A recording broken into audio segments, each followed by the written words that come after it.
Hey there, Sharon Horne-Ellstrom here. Welcome to day 1866 of What You Up To Now, documenting the journey. Originally, as I transitioned in, I think it's been since 2018 now, I started doing a daily, and I watched one from like 4 years ago yesterday and just cringed, which is why I don't go back and watch my own videos, because if I did, I would never post one.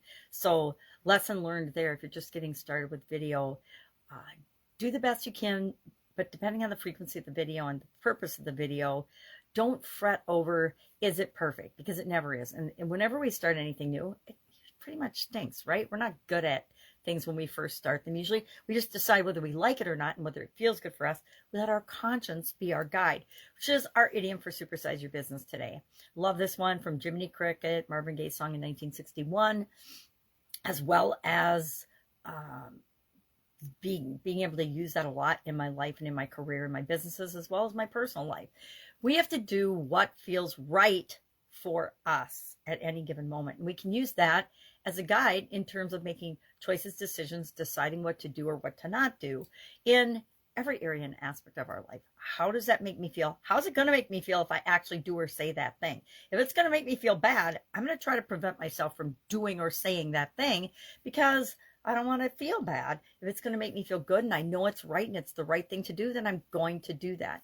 So we have things that make our life easier for us. If we know what's important to us, what our core values are, what our goals are, what we're working toward, what we want, that can guide us and help make our choices and decision making so much easier.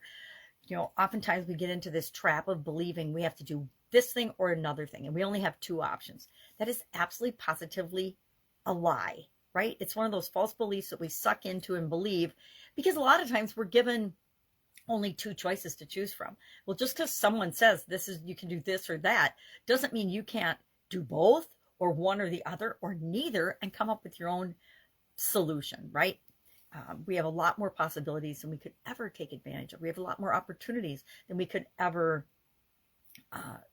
experience. So we have to have some ways of filtering what isn't for us, what we are and are not going to do, because, you know, time is our most limited resource. It's our most precious commodity if we are actually being honest and paying attention to how life works. So our topic today was levels of consciousness for the Get Your Goals annual challenge. And I shared a couple of different ways of looking at levels of consciousness.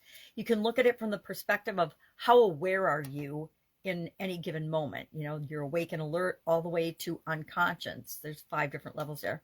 Or there's the conscious mind, the subconscious mind, and the superconscious mind. And we're going to talk about that in more detail over the next few days, because I can relate to that breakdown.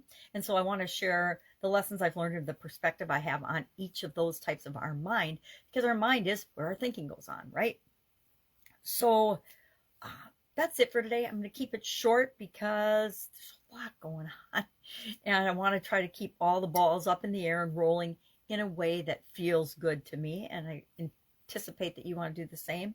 Weekends are my time to think, plan, organize, spend time with family, friends, and people I love and care about, recharge my batteries, do what feels good to me by letting my conscience be the guide.